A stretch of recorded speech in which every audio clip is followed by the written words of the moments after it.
de surveiller l'application de cette réglementation que la FFSA, hein, dont c'est pas la mission. Je crois que la CAM a fait savoir, en revanche, de façon tout à fait officielle, qu'elle allait se repencher sur le sujet et examiner les pratiques qui étaient celles des différentes compagnies en la matière. Donc on n'est pas dans un domaine de non-droit non plus. Il y a une réglementation et il y a une autorité qui est chargée de vérifier l'application de cette réglementation. Je crois que moi j'ai bien entendu et je suis très à l'aise avec ce qui a été dit tout à l'heure sur le fait qu'il faut faire très très attention à une court-termisation de l'assurance avec des pratiques de cette nature. Il faut bien voir en revanche dans quel contexte ces pratiques ont émergé. Hein. Elles ont émergé à partir du dernier quadrimestre 2007 et pendant toute l'année 2008, où on était dans un monde totalement fou, puisqu'on avait des taux courts qui étaient à des niveaux invraisemblables, le livret A qui avait un taux de rémunération de 4%, et que donc on comprend bien que dans ce paysage qui était totalement anormal, où on avait une rémunération des produits liquides de court terme qui était supérieure à celle des investissements de moyen terme, il n'était pas illogique que les compagnies d'assurance fassent usage d'une disposition qui est prévue par la réglementation. Bon, on voit bien que ce paysage tel que je le décris, il a quand même fortement changé, puisque aujourd'hui les taux courts sont devenus, comme le disait Jean-Laurent, extrêmement bas, que le taux du livret A, il a été abaissé à 2,5% en février, puis 1,75% en mai, et qu'on est donc revenu dans une hiérarchie normale où les produits de court terme rapportent moins que les produits de long terme. Donc on voit bien que le besoin normalement d'utilisation de ce type de dispositions réglementaires devrait diminuer.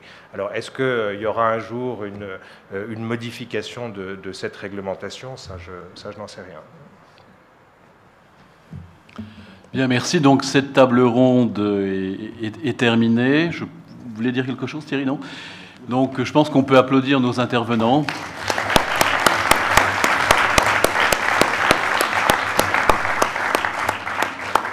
Et en dehors de nos intervenants qui vont regagner leur place, je vous demanderai de ne pas bouger puisqu'on va passer à la table ronde numéro 2. Je vous en prie.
Je crois qu'on peut féliciter nos premiers intervenants d'avoir réussi à tenir un timing qui est assez serré.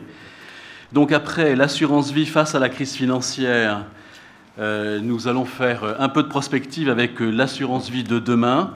Et je voulais remercier tous les intervenants qui sont ici présents. Alors, les assureurs sont-ils capables de s'adapter, surtout de prévoir les besoins et les défis de demain, comme l'allongement de la durée de la vie, les besoins de nouveaux services? C'est ce que nous allons voir. Alors Gérard Andrec, vous êtes le président du groupe Massif. Aujourd'hui, c'est presque déjà demain. Comment voyez-vous l'assurance du XXIe siècle ? Alors, c'est la question la plus simple qu'on m'ait jamais posée. Voilà. Donc on va essayer de rester sur le sujet qui nous préoccupe, hein, c'est donc l'assurance vie. Et poser une question sur le futur de l'assurance vie à un spécialiste plutôt de l'IRD, c'est un beau challenge, merci à vous. Moi je ne ferai pas de pronostic sur au-delà des quelques années qui viennent. Et je vais essayer de répondre à votre première question, est-ce que les assureurs sont capables d'anticiper ? Je le crois parce qu'il y a eu comment dirais-je, dans l'évolution de la banque et de l'assurance, ce grand chassé-croisé qui fait que maintenant les assureurs sont capables de parler finances peut-être plus modestement que les banquiers, tout comme les banquiers parlent déjà très bien d'assurance. Donc je pense que nous avons les moyens d'anticiper pour au moins une raison, c'est le volume déjà des souscripteurs sur les produits d'assurance vie qui sont dans l'assurance, alors enfin mix, banque assureur, d'une part, et puis sur effectivement, comment dirais-je, la nécessaire alerte que nous venons de vivre avec les événements que vous avez notés. Alors moi, sur le court terme, hein, ce que j'ai observé, et par rapport à la table ronde précédente, je pense que peut-être nous pouvons anticiper les risques. Moi, je serais assez d'accord avec Jean Laurent quand il a dit que c'était les risques de taux qui nous posaient problème et que si on maîtrise ces risques de taux, on peut s'en sortir. Moi, je crois que l'évolution, quand même, elle est, et je reprends également un terme de la table ronde précédente, elle est plutôt dans la sécurité qu'attendent nos clients, nos sociétaires. Alors, président d'un groupe mutuel, je suis aussi président du GEMA. Moi, je travaille plutôt sur ce qu'est l'assurance vie de masse et non pas l'assurance vie de niche pour des demandes sophistiquées qui nécessitent une ingénierie dont nous ne disposons pas. Donc, ma réponse, elle est plutôt sur ce qu'on qualifie les fourmis et les fourmis épargnantes. Les fourmis épargnantes, c'est quand même, dans la proportion de la société, une part extrêmement importante. Qu'est-ce qu'on a vu ? On a vu d'abord que même s'il y a eu peu de mobilité sur les fourmis épargnantes, il y en a quand même eu, hein, et ça a suivi les taux du livret A. Ceci dit, il n'y a pas eu de grande migration et il n'y a pas eu de grande panique hein, sur ces secteurs. Donc ce qu'attendent, et je pense que l'avenir dans les quelques années, il est à ça, ce sont des produits sécurisés. Alors, c'est dommage que je n'ai pas été à la table avec Jean-Laurent Granier parce que je vais encore le citer. Je crois qu'il avait raison, mais que je l'ai trouvé un peu optimiste quand même. Moi, je crois que l'avenir, il va rester pendant un certain temps, pour la population concernée, à des produits très sécurisés, basiques, compréhensibles. Et donc, forcément, mon pronostic, ce sont les produits euros pendant encore quelques années, et tant qu'on n'aura pas une inversion par rapport à ce que nous connaissons aujourd'hui. Je suis d'accord avec lui pour dire que l'arrivée des multisupports est utile, à la différence près que je pense que malgré l'encadrement dont il a été fait tout à l'heure, les assureurs n'ont pas tout à fait bien joué leur rôle de conseil. Alors moi je suis favorable au multisupport à condition que tout le monde respecte ses engagements et son devoir de conseil. Et je pense qu'au travers de Fourgouze, de l'amendement Fourgouze, certains d'entre nous ont dû faire des très mécontents et que de ce point de vue-là, il y a beaucoup à rattraper et que donc pendant quelque temps, on va être obligé de s'orienter contraint et forcé, quand bien même il y a plus d'intérêt pour un assureur vie à faire des multisupports que de l'euro hein, en matière de solvabilité, qu'on va s'orienter vers des produits très très sécurisés. Bon, les contrats en euros étant en clair, objectivement, hein, je pense que pour la grande masse des produits à venir, je ne pense pas que l'imagination sera beaucoup au pouvoir pendant quelques années. Voilà. Merci Gérard Andrec. Alors, avec vous, Jérôme Kuhlmann, je rappelle que vous êtes directeur de l'Institut des assurances de Paris. La question que je voulais vous poser, c'est sur ce qui est un petit peu effleuré au cours de la première table ronde. On a l'impression, lorsqu'on est néophyte, mais pas seulement lorsque l'on est néophyte, qu'il y a une banalisation entre les opérations de banque et les opérations d'assurance. En gros, on a l'impression que la différence est certes juridique, mais aussi cosmétique, et qu'au fond, finalement, il n'y a pas une grande différence de gestion. Alors, est-ce qu'on va vers cette banalisation ou est-ce qu'au contraire, il y a une véritable différenciation, une identité profonde différente qui doit se manifester au XXIe siècle?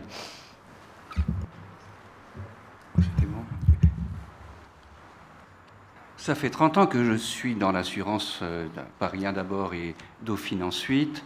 Et c'est la première fois que j'ai l'impression que l'assurance court un danger de dilution.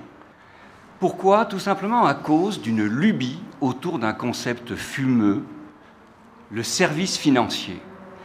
Alors, il ne faut pas oublier qu'au départ, si on veut distinguer la banque et l'assurance, c'est assez simple. Il faut des contrats avec ce qu'on va appeler les clients. Pas de contrat avec les clients, pas de banque, pas d'assurance.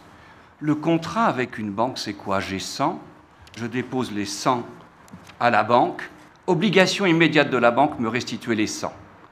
Bien évidemment, c'est un aspect garde-meuble. C'est un dépositaire, le banquier, sans plus. Il a fallu une loi spéciale pour dire que le banquier a le droit de disposer de mes sous pour notamment se livrer à d'autres opérations de banque, par exemple le crédit. Mais ne l'oublions pas, la loi le précise, à charge pour le banquier de restituer cet argent. Donc le flux financier, le service financier, c'est quoi? Le tenant, je dépose des sous. L'aboutissant, le banquier me restitue mes sous. D'accord? C'est simple. Maintenant, l'assurance, je prends mes 100 et je les mets dans un contrat d'assurance vie. Ça part de mon actif, ça va à son actif. Et là, c'est une horreur de dire ça pour un juriste, l'assureur devient propriétaire de l'argent. Bon, il est propriétaire de la prime ou de la cotisation. Immédiatement, à son passif, on voit apparaître quoi? Une dette, un engagement juridique. Cet engagement juridique, il est défini par des clauses. C'est pas me restituer des sous. C'est exécuter lors du décès ou lors de la vie, à un âge donné par exemple, c'est me verser des sous. Pas les miens, les siens qu'il aura grâce à ses investissements. C'est donc un risque de passif. Il faut qu'il fasse attention à ses engagements. Et là, tout de suite, pour un exemple, l'incertitude règne chez l'assureur quant à ce à quoi il s'est engagé. Alors, on peut prendre des exemples dans la jurisprudence la plus récente.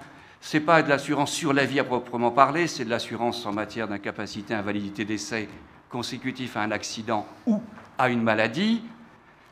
On trouve dans ces contrats d'assurance des cas où l'assureur va payer et des cas où il n'aura pas à payer. Prenons un exemple. Tout le monde sait que les assureurs se méfient comme de la peste des maladies que sont les MST, maîtrise de sciences et des maladies sexuellement transmissibles, tout le monde le sait. Donc, exclusion des incapacités, invalidités, décès dues à une MST. Clause suivante. Exclusion de tout ce qui est incapacité, invalidité, etc., consécutif à un mal de dos. Parfait. Consécutif à un trouble psychique.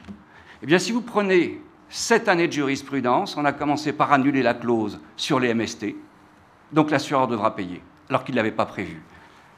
On a annulé la clause sur le mal de dos, elle est nulle, donc l'assureur devra payer. Et là, il y a un mois, la Cour de cassation a annulé purement et simplement toutes les clauses d'exclusion qui correspondent à un trouble psychique. Pourquoi? En droit, c'est technique, c'est comme ci, c'est comme ça. Toujours est-il que quand on conclut un contrat avec une banque, la banque sait dès le départ qu'il va falloir qu'elle restitue tant, augmenter du taux d'intérêt, parce qu'elle a garanti un taux d'intérêt. Elle a garanti un taux d'intérêt, pourquoi? Tiens, le banquier ferait-il de l'assurance? Ben évidemment, il fait de l'assurance. La garantie de taux d'intérêt, c'est de l'assurance. La COFAS fait ça depuis toujours. Donc on voit déjà une activité d'assurance faite par un banquier. Mais en tout cas, il n'y a pas d'incertitude sur l'étendue de son obligation. Alors que l'assureur, lui, il y a une incertitude. En plus, il faut bien faire attention à une chose, c'est que si on veut parler de services financiers, de fusion, ACAM, commission bancaire, etc., et qu'on dise que ce sont des services financiers, mais les services financiers par excellence, quand c'est absolument un flux d'argent d'un côté et un flux d'argent de l'autre, mais il faut absolument y ajouter tout ce qui est jeux et paris, la Française des Jeux, le PMU, les casinos. Combien de primes collectées chaque année en assurance dommage en France? 40 milliards. Combien de primes collectées en assurance vie en France chaque année? 130 milliards.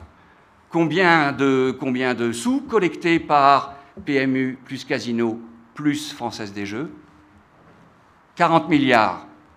C'est pas rien comme service financier. Alors si on veut qu'il y ait un contrôle des services financiers, ben, c'est pas compliqué, il faut englober la banque, l'assurance et le PMU. Et voilà comment on aurait un colloque. À ma droite, j'aurais le président du PMU, à ma gauche, le président Lombard, et voilà, on discuterait de la même chose, des services financiers. Ça n'est rien. Alors, pour quand même arriver à distinguer tout cela, je vous ai expliqué que le contrat avec un assureur, il y avait un engagement juridique qui pouvait être déjoué par le juge, par la loi, etc., etc. Ce n'est pas sou pour sou, non, c'est sous engagement juridique. Et puis il y a une autre chose, et là je vais insister là-dessus. Quand vous allez jouer au loto, vous jouez au loto comme forcément, puis pour vos rémunérations, on les connaît, donc il faut jouer au loto, vous avez raison. À ce moment-là, est-ce qu'on vous parle de votre décès? Est-ce qu'on vous dit, n'oubliez pas, vous vous engagez dans un service financier, pensez à votre mort? Non, on ne vous le dit pas.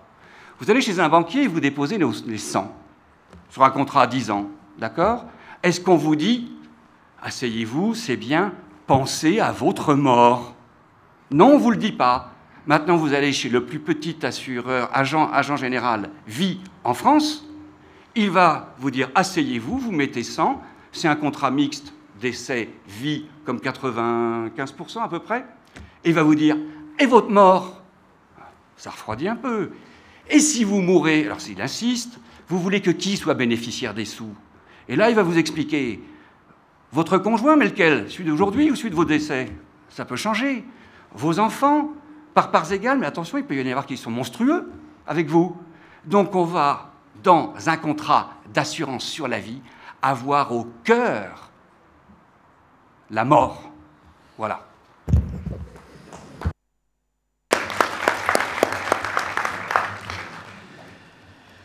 Bien, merci pour cet éclairage optimiste et ce souhait de réunir plusieurs métiers qui, finalement, ont effectivement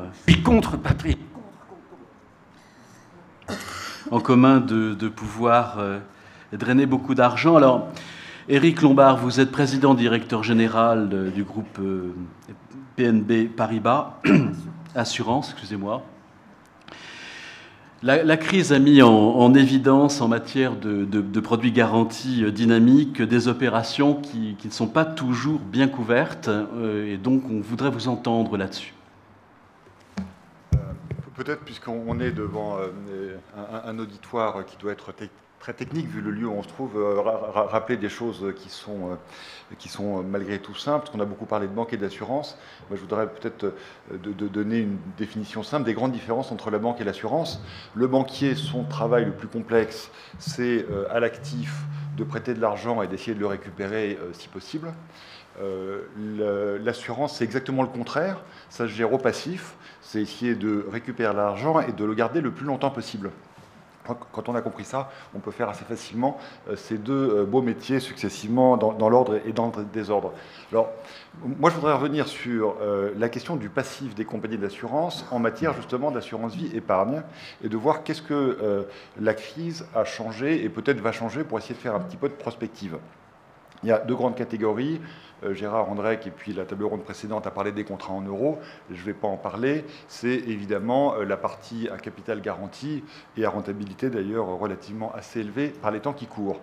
La question, c'est comment, sur des produits structurés, des produits mixtes, où ce n'est pas le souscripteur qui prend le risque financier, mais où il est partagé avec l'assurance, on se partage le fait de faire bénéficier le souscripteur d'une option sur les marchés financiers. Et ce qui s'est passé, ça a été dit rapidement, mais dans la période récente, c'est quoi? C'est qu'il y a un produit qui s'est beaucoup développé, notamment d'ailleurs aux États-Unis et au Japon, et en fait pas tellement encore en Europe. C'est ce qu'on a appelé aux États-Unis les variable annuities, qui sont des produits où sur des durées très très longues, qui vont jusqu'à 20 ans et au-delà, l'assureur donne une garantie au souscripteur, soit d'une rente à terme, soit d'un revenu régulier, soit d'un capital au terme. Et la question, c'est comment est-ce que l'assureur se protège, puisque l'assureur là donne la garantie au client. Et ce qui s'est passé dans la période récente, c'est que les compagnies américaines, notamment, parce que c'est aussi celles qui opéraient au Japon, enfin quelques exceptions près, ont donné ces garanties et ont dit, bon, les marchés financiers, c'est à peu près prévisible, on voit à peu près, donc on va se couvrir avec des produits dérivés. Catherine Lubochinski en a parlé tout à l'heure. Et puis comme il n'y a pas de produits dérivés à 20 ans, on va se couvrir sur des périodes de 5 ans, puis on va renouveler. Bon, non, le problème, ces produits, et notamment de façon assez aiguë, sur la deuxième moitié de l'année 2008, où le marché des produits dérivés, après la faillite de Lehman, était plus tout à fait ce qui était prévu. Et donc, il est apparu que ces produits qui sont devenus des très très bons deals pour les souscripteurs étaient des deals un petit peu moins bons pour les compagnies d'assurance. Et il me semble qu'une des questions importantes, parce qu'elle est technique, mais elle couvre en fait des volumes importants auxquels on aura à répondre dans les années à venir, c'est comment on permet à des souscripteurs, au-delà des contrats en euros, encore une fois, qui sont d'excellents produits, mais pour les souscripteurs qui veulent prendre un petit peu plus de risques financiers sur le marché, mais en même temps avoir une forme de garantie totale ou partielle, comment on peut se couvrir sur des durées longues. Alors, il me semble qu'il ne faut pas faire de publicité pour le marché français, mais enfin quand même, l'État a une assez bonne idée avec ce qu'on appelle l'euro diversifié, où en fait la couverture, pour faire très simple, est fournie par le dosage conjoint d'une partie en euros, donc complètement garantie, et d'une partie en unité de compte, donc complètement en risque. Mais si on a le bon dosage, on a à la fois l'option sur les marchés, la garantie et une certaine sécurité. Donc là, il me semble qu'on a un changement du marché important qui va s'opérer. Alors le problème, c'est qu'une fois qu'on a fait ça, une fois que l'assureur il a son passif, il doit quand même s'occuper de gérer l'actif qui est en face, parce que bon, on a forcément les deux. Et une des questions, mais là je laisse la question ouverte, et puis on a un grand spécialiste qui est Jean-Hervé là-dessus, c'est qu'une fois qu'on a ce type de produit, comment est-ce qu'on fait malgré tout pour que les assureurs, dont le rôle de financier de l'économie est absolument essentiel, puisqu'effectivement on gère collectivement 1400 milliards d'euros d'actifs, donc à peu près l'équivalent de la dette publique, et c'est pas un hasard évidemment en termes macroéconomiques que les chiffres se matchent, comment on fait pour que les assureurs aient une part de ces actifs qui soit dédiée au financement long de l'économie, pas l'obligataire sur lequel, par définition, on en aura toujours beaucoup, d'obligataires corporate ou d'obligataires d'État, mais des actions dans les entreprises. Et on sait bien, et là je reviens sur la France, que si on n'a pas en France des systèmes réglementaires et de normes qui permettent aux assureurs d'investir en actions, on n'a pas, nous, de porteurs alternatifs pour être actionnaire des entreprises françaises. Donc cette histoire qui commence au passif, en fait à l'actif, elle pose un problème macroéconomique qui me semble pas complètement anodin. Bien, merci pour cet éclairage. Alors, Gérard Ménérou, vous êtes directeur adjoint de la CNP, et avec vous, en fait, on va voir en quoi la rente viagère, qui est un vieux produit finalement assez décrié, peut être un produit du XXIe siècle, puisque on s'aperçoit finalement que les assureurs ont à gérer aussi quelque chose d'optimiste, qui est ce qu'on appelle le risque de longue vie. Alors, c'est quoi ce risque de longue vie et en quoi la rente viagère peut-elle être la réponse? L'assurance vie vient de vivre une parenthèse de 30 ans où, grâce à une astuce d'actuaire, coller un contrat en cas de vie et un contrat en cas de décès avec le même capital garanti, on a réussi à accumuler, comme le vient de le dire Éric Lombard, 1400 milliards de provisions techniques et d'actifs correspondants. Un peu au détriment de nos collègues et amis banquiers qui ont vu leur bilan, par rapport à l'époque d'il y a 30 ans, se vider. C'est bien, c'est important, et nous jouons un rôle social éminent avec ça, mais ce n'est pas l'essence de notre métier qui est apporter de la sécurité contre le risque qu'évoquait Jérôme Kuhlmann tout à l'heure, qui est le risque de mort ou le risque de survie. Qu'est-ce que ce risque de survie? C'est la contrepartie exacte. Lorsque vous avez accumulé au terme d'une vie professionnelle un certain capital, une certaine épargne, vous avez devant vous une nouvelle tranche de vie qui commence vers 60, 65 ans. L'âge se décale progressivement, on commence à parler de 67 dans les journaux, mais qui, lorsque l'on est sorti de la Deuxième Guerre mondiale, durait en moyenne 7 ans et demi. C'était donc court, relativement prévisible et sans grandes conséquences. On n'avait qu'à se préoccuper de la transmission de ce capital à ses enfants. Aujourd'hui, la moyenne est supérieure à 20 ans pour les femmes, et pour les épargnants, c'est à peu près équivalent, parce que le fait d'épargner correspond à une espérance de vie supérieure à la moyenne générale. Donc, on a une nouvelle tranche de vie. Oui, c'est exact. J'ai des tables de mortalité correspondantes. On a 20 ans, et avec une incertitude, une dispersion qui est de plus ou moins 15 ans. C'est-à-dire que l'on ne peut pas s'organiser avec le capital accumulé pour faire face à cette période de vie de manière certaine. Puisque le capital et ses produits, vous pouvez l'organiser avec un horizon de 20 ans, mais si vous survivez 35 ans, que faites-vous pendant les 10 ou 15 ans supplémentaires de vie que vous aurez et qui, pour l'essentiel, seront en bonne santé? Il n'y a pas que la dépendance ne touche pas tout le monde. Donc, on a vraiment un rôle à jouer pour permettre de mutualiser, ce qui est l'essence de l'assurance, cette incertitude sur la durée de survie pendant cette nouvelle tranche de vie qu'est la retraite, qui est le quatrième âge, troisième, quatrième âge, comme on veut, de façon à ce qu'il n'y ait pas d'incertitude. C'est donc donner une sécurité sur la perception de revenus réguliers pendant toute sa vie, quelle que soit sa durée que l'on ne peut pas déterminer. Et le risque de survie, c'est cette incertitude importante qui existe sur la durée de la vie après la retraite. Nous avons les moyens de l'organiser. Là, c'est une rente viagère en termes techniques. Celle-ci a été décrédibilisée par deux éléments. Un, l'absence d'instruments de protection contre l'inflation lorsqu'il y avait des rentiers. Et la Deuxième Guerre mondiale étant passée là-dessus, le souvenir est resté qu'avoir une rente viagère, c'était être spolié. Depuis, nous avons inventé, les assureurs ont inventé, avec les revalorisations, les participations aux bénéfices, la possibilité de protéger contre l'inflation.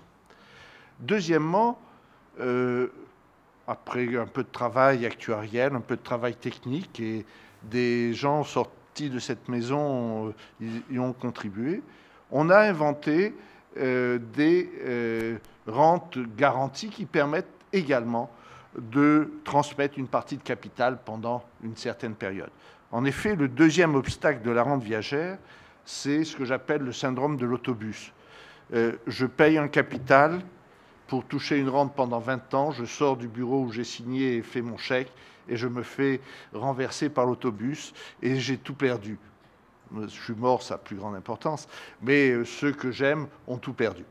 Mais il y a des solutions techniques qui permettent de transmettre pendant 5, 10, 15, 20 ans un capital aux bénéficiaires désignés.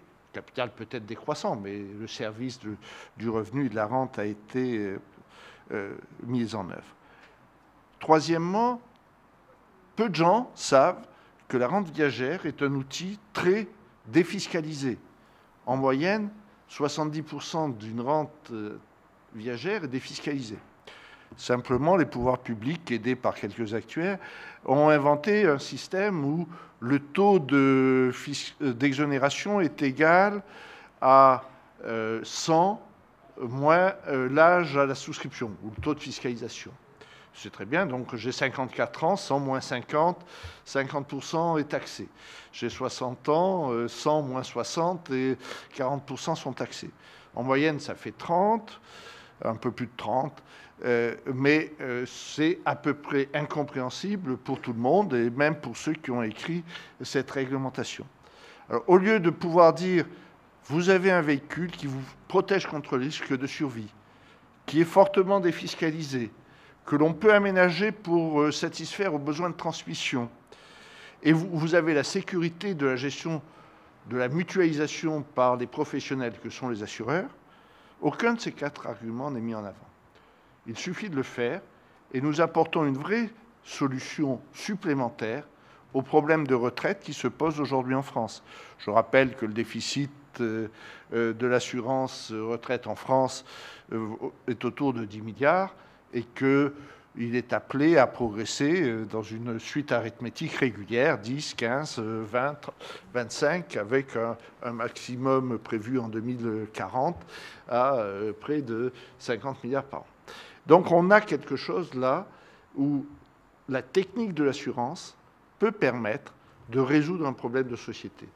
Or, c'est ça le métier d'assureur, c'est d'aider à résoudre des problèmes de société en constituant des groupes mutualisés et en concrétisant la valeur du temps, grâce aux placements financiers, grâce aux techniques de revalorisation. Nous avons cette technique, et je pense que l'avenir de l'assurance vie va être de retrouver sa technique, de retravailler sur les tables de mortalité, de retravailler sur les tables de morbidité, incapacité, arrêt de travail et autres, en oubliant un peu les garanties de taux à court terme. Bien, merci pour cette intervention.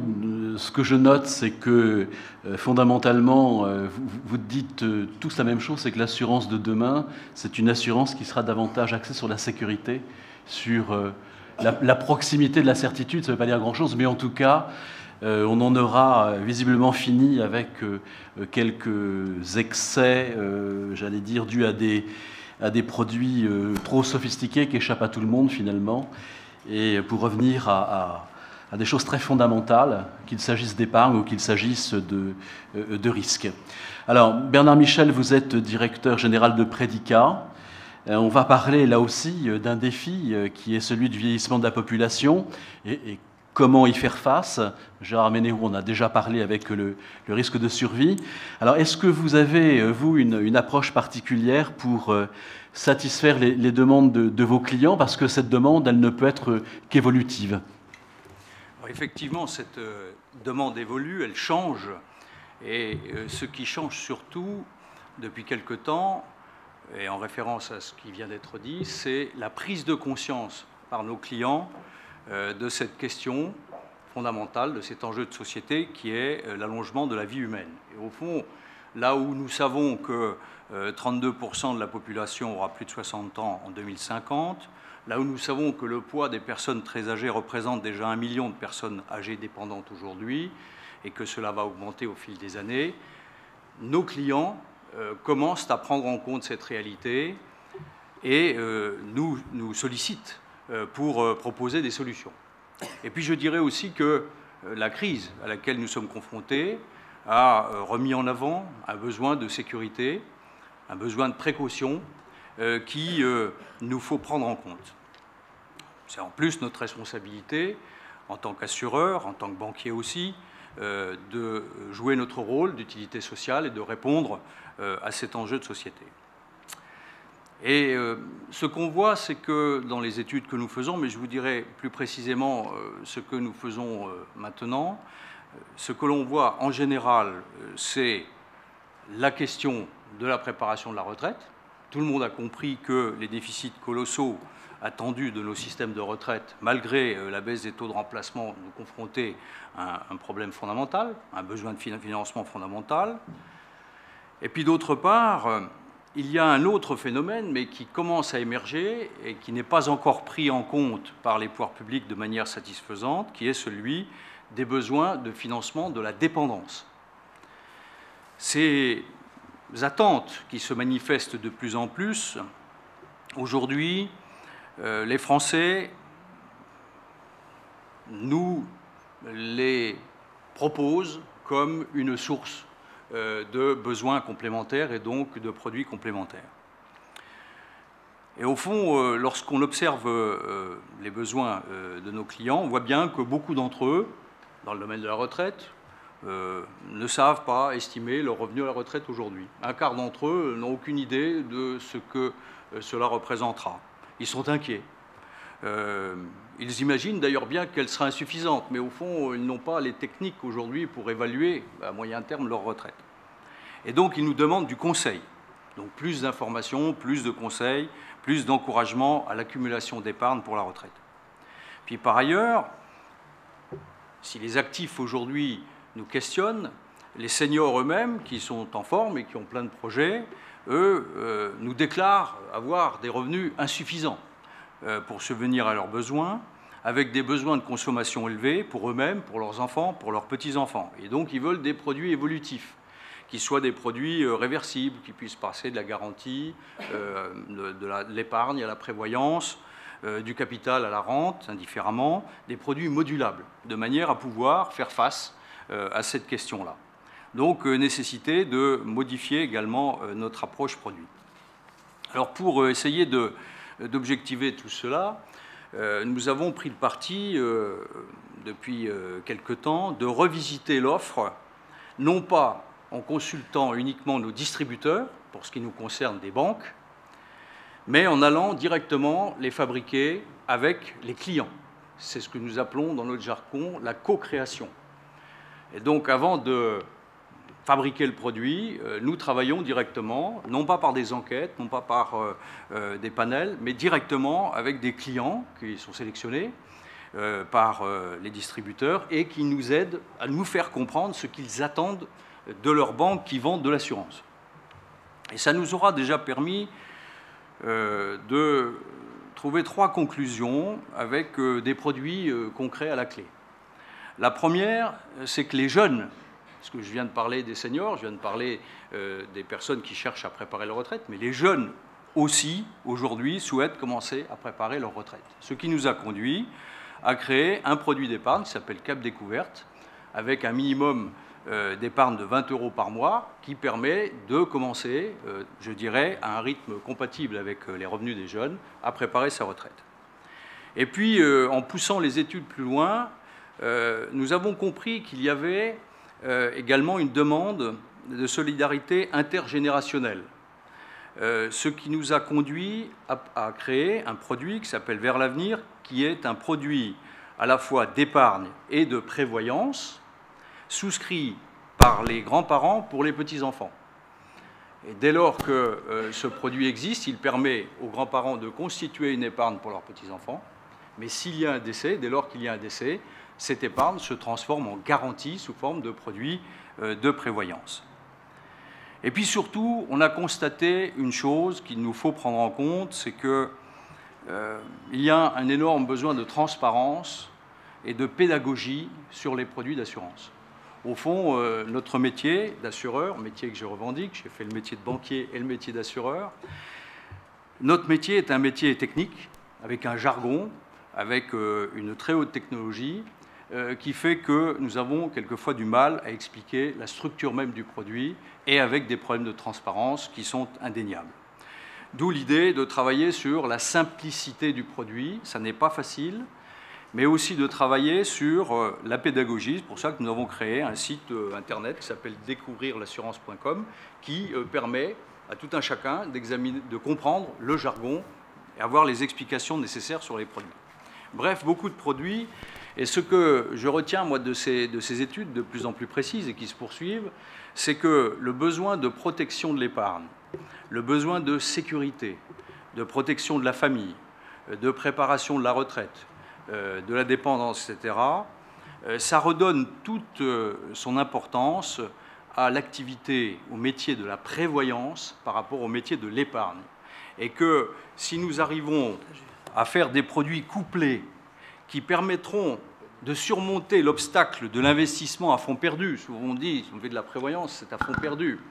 Mais si nous réussissons à fabriquer de plus en plus de produits couplés qui permettent à la fois de constituer une épargne et d'autre part de faire face à des besoins de protection et donc de prévoyance, nous aurons réussi à la fois à répondre à ce besoin de nos clients, à répondre aux enjeux de société, puis je dirais aussi à faire preuve d'innovation et d'imagination pour notre métier. Eh bien, merci. On va donc pouvoir poursuivre avec le jeu des questions et réponses. On a un quart d'heure et la première question, j'ai demandé à Gérard Andrec de la poser. C'est pas tout à fait coutumier, mais c'est une bonne chose au sujet d'un certain nombre, enfin, de toute façon, ce qu'ils réagissent sur les propos qui viennent d'être tenus. Alors, Je vais d'abord réagir, si vous le permettez, sur les propos de M. Kuhlmann. Je ne sais pas s'il a eu un problème avec son assureur juste avant de venir, mais je l'ai trouvé comme un ton peut-être pas agressif, mais plutôt vindicatif. Alors, s'agissant de l'incertitude qui règne chez les assureurs, tout à l'heure, Thierry Derez a parlé de la réunion qu'il a eue chez le président de la République, banquiers et assureurs. Alors, vous avez un témoin dans la salle, j'y étais. Il y avait 3 assureurs, j'en faisais partie. Les réunions, il y en a eu 3. Les réunions, pour vous démontrer l'incertitude qui pouvait régner, c'était sur 1h15 de réunion en gros. C'était la première fois 1h07 pour les banquiers, 8 minutes pour nous demander si nous nous portions bien, si nous avions des risques majeurs. La deuxième fois, c'était 5 minutes. Et la troisième fois, c'était on s'est serré la main à la sortie. Voilà. Donc le sujet, c'était pas tellement l'incertitude. C'est caricatural, mais c'est ce qui s'est passé réellement. Donc à ce moment-là, il n'y avait pas vraiment de doute. Bon, savoir que, autant je pense que votre critique dans certains cas sur la lisibilité épargne, vie, décès, prévoyance est fondée. Ça a existé, ça existe toujours d'ailleurs, mais c'est naturel. Vous êtes intervenu de façon assez précise sur ce que nous, dans notre jargon, que ce soit à la FFSA ou au GEMA, et je vous signale qu'on travaille ensemble d'ailleurs sur ces sujets, on appelle les clauses abusives. Les clauses abusives, ça fait des années, vous avez parlé du mal de dos, et il y en avait plein d'autres, ça fait des années que l'on fait la chasse à ça dans l'intérêt de la profession pour 2 raisons. C'est contre-productif en matière de qualité d'une part, c'est 3 raisons. Contre-productif en matière d'image, et en plus c'est contre-productif en matière de travail et financière. Il vaut mieux avoir un bon contrat, l'honorer, plutôt que de s'exposer à des pénalités qui sont disproportionnées lorsque l'on arrive dans ces cas de figure. Donc les clauses abusives, il n'y a que les traînards qui en ont encore. Les traînards, les assureurs traînards, il y en a qui n'ont pas modifié leur contrat, qui n'ont pas évolué. Mais moi, je peux vous dire, alors ça ne veut pas dire qu'il ne puisse pas y avoir de problème dans le secteur des mutualistes ou même de la FFSA, mais je peux vous dire que c'est un combat permanent. Ensuite, sur l'épargne proprement dite, que l'on soit assesseur ou banquier, nous sommes astreints aux mêmes règles et donc il n'y a aucune différence de couverture et de garantie pour les souscripteurs, que l'on soit d'un côté ou de l'autre. Voilà. J'ai un droit de réponse? Vous avez un droit de réponse. Non, j'ai un droit de réponse parce que je me suis très mal exprimé. Patrick, je t'avais dit que je ne pouvais pas en 5 minutes déverser toute ma bile de façon compréhensible.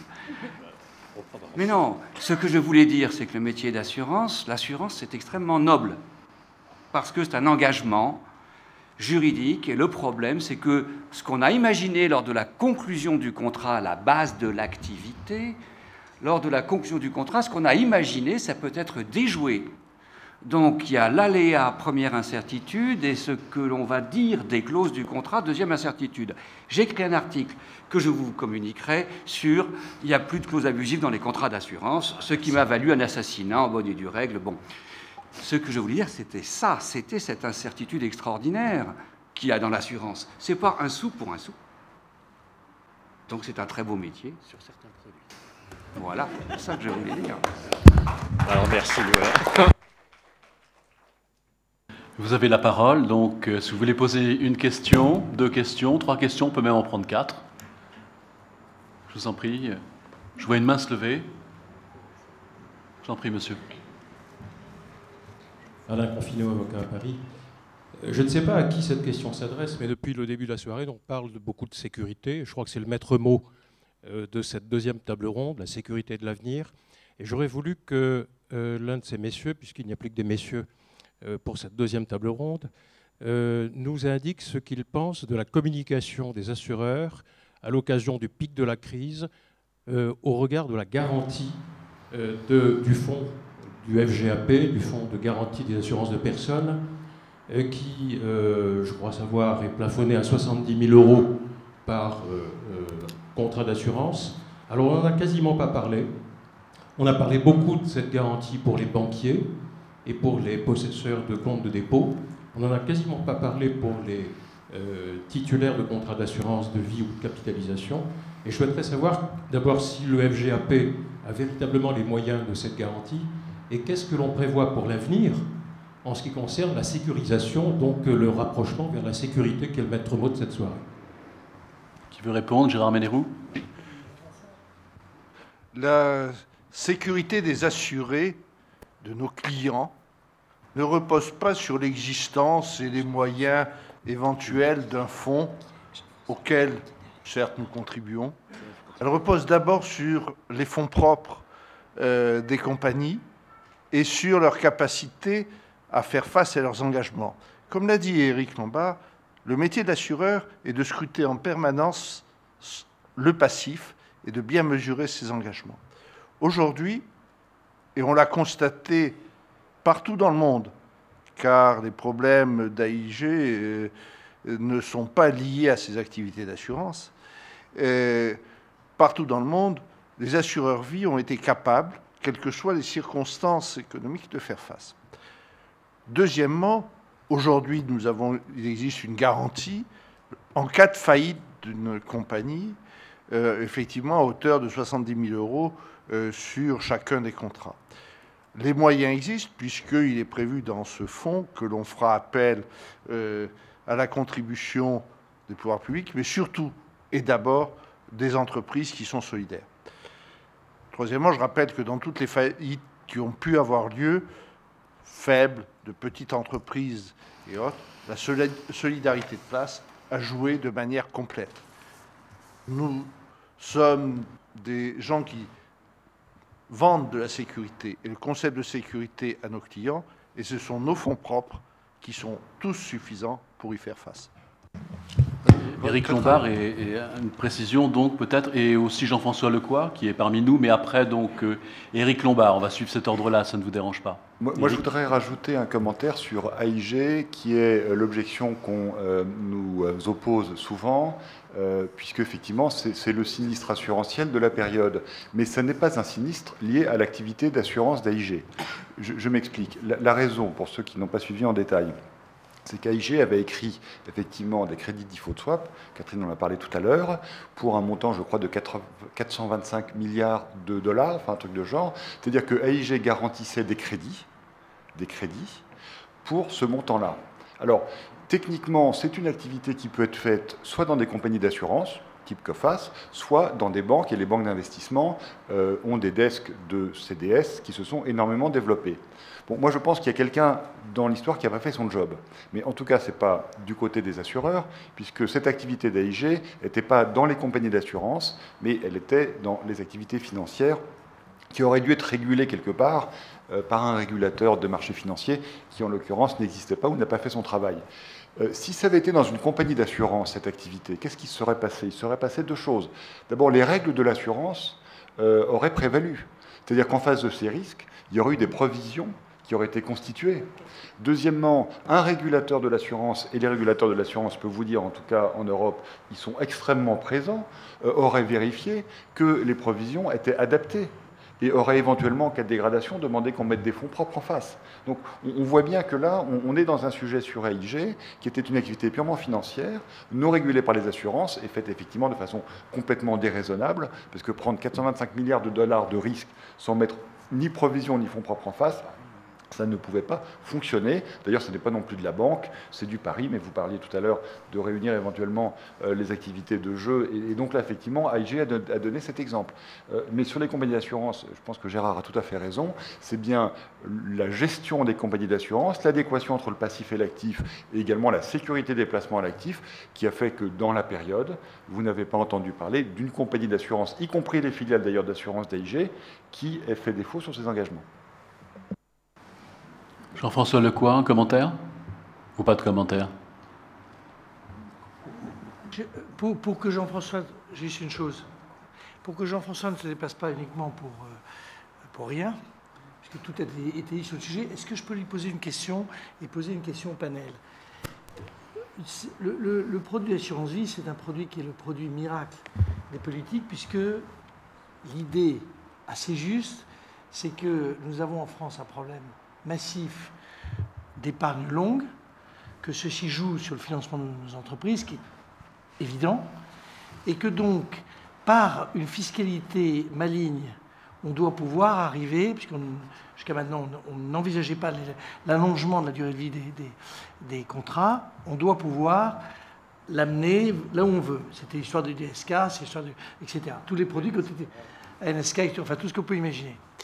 Il y a eu une nouveauté dont Jean-François est un peu le porteur, qui est l'idée de dire on va proposer, puisque nous n'avons pas de fonds de pension, nous n'avons pas de dispositifs qui sont des dispositifs permettant à l'épargne longue de se constituer pour aller vers le financement de notre économie, on va proposer un allongement, donc un produit nouveau, un allongement. C'est une idée il est normal de la discuter parce qu'elle est tout à fait intéressante. Est-ce qu'elle est bien? Ce que je n'ai pas compris, c'est les 12 ans. Donc c'est la raison pour laquelle je me permets de demander à 4 ans de plus. Oui, parce que ça fait 2 tiers, 1 tiers, oui c'est ça. Pourquoi 12 ans? Quelle est l'idée de la proposition de la FFSA et du GEMA d'ailleurs? Non, c'est uniquement la FFSA. Qui consiste à dire on va faire un nouveau produit d'assurance vie sur 12 ans, et est-ce que c'est une bonne ou une mauvaise idée? Ce n'est pas forcément un nouveau produit d'assurance vie. La mesure, c'est de dire aujourd'hui de créer une nouvelle tranche de taxation dans laquelle les produits de l'assurance vie seraient exonérés d'impôt sur le revenu à partir de 12 ans. Et d'inciter tous les détenteurs de contrats d'assurance vie à rester 4 ans de plus. Alors pourquoi 12 ans? En fait, c'est un équilibre assez simple. On sent bien que si on demande aux gens 4 ans de plus, ça permettait de sauter la crise. C'est-à-dire de conserver cette épargne, de conserver les financements à l'économie au-delà de la crise. On voit que si on dit aux gens il faut rester 10 ans de plus, l'incitation devient quand même beaucoup plus difficile pour être opérationnel. 12 ans, on a aujourd'hui une tranche à 4 ans, une tranche à 8 ans, une tranche à 12 ans. C'était à la fois adapté à la crise. On aurait pu faire de la vraie science et dire ça dure autant de temps que dure la crise. Une autre question? C'est peut-être pour ça qu'on a mis 12 ans.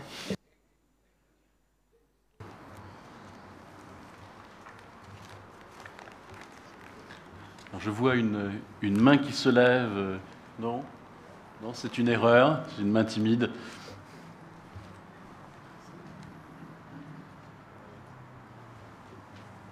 Non, pas d'autres questions?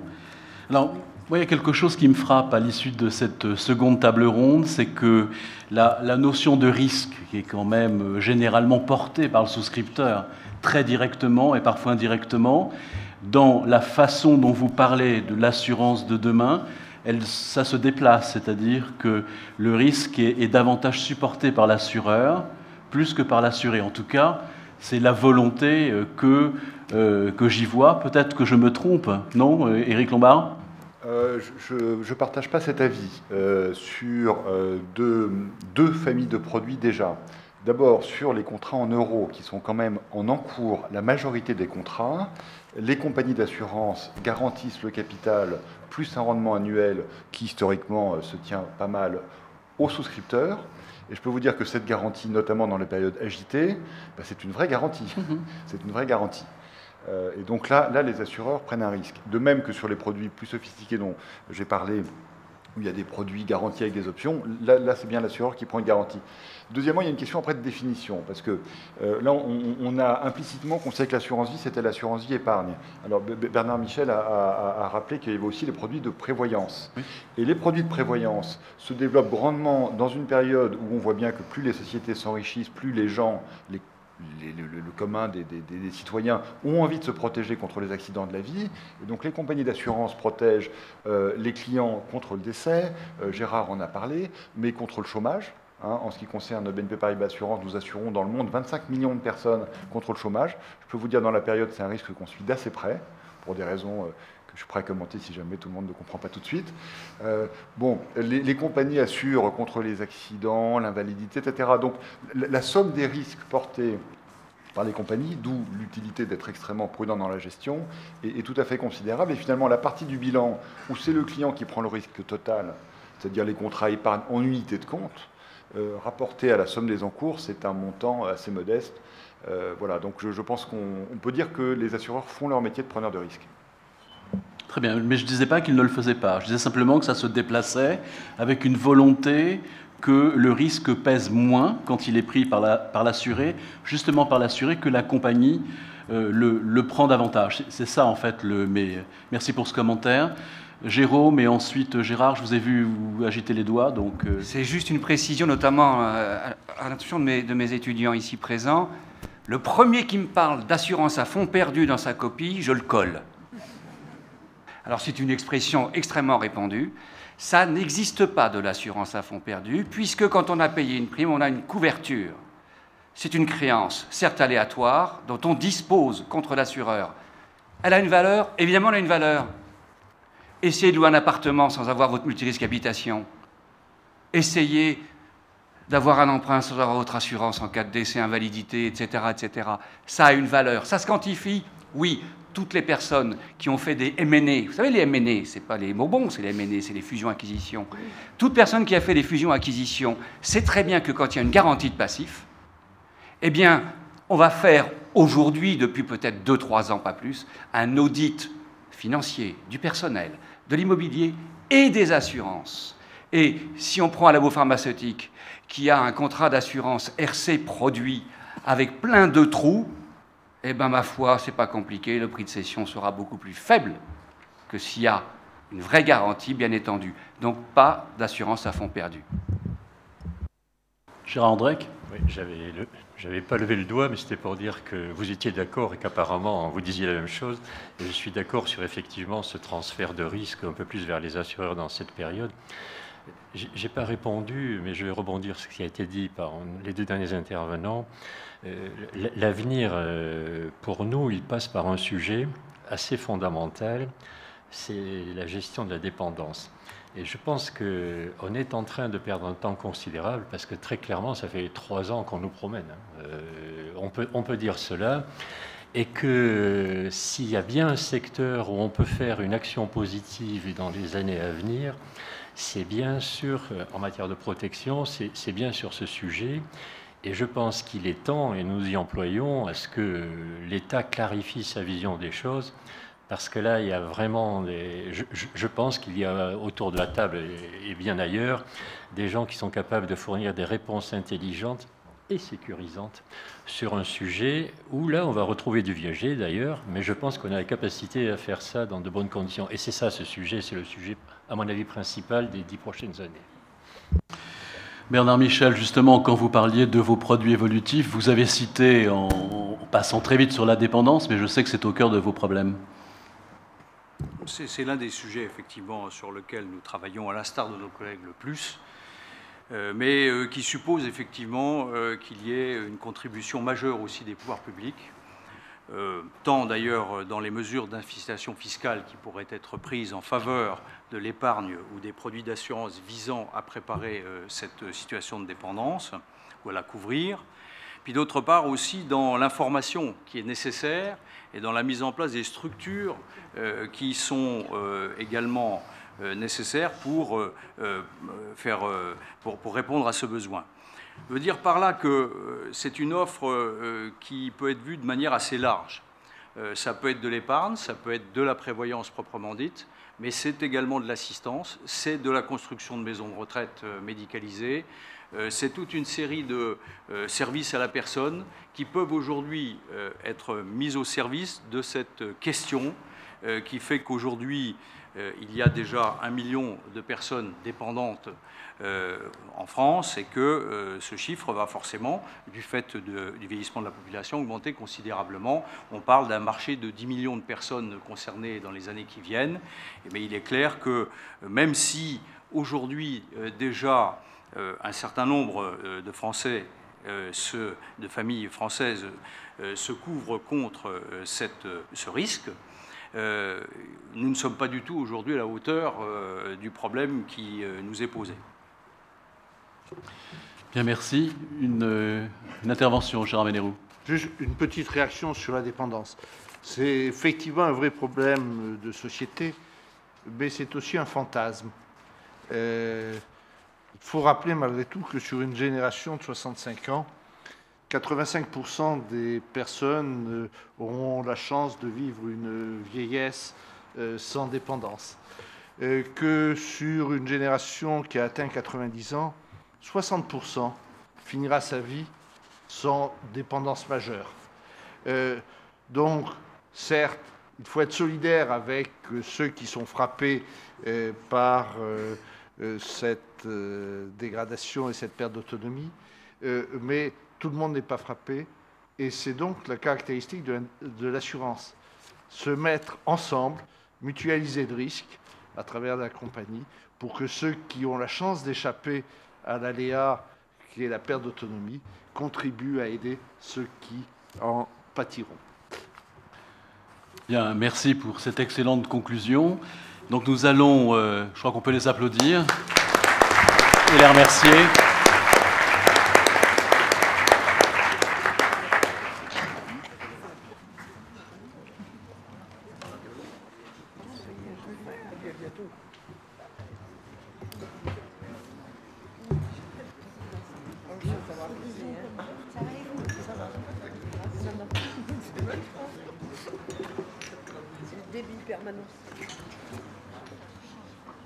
Juste dire bonjour à quelqu'un.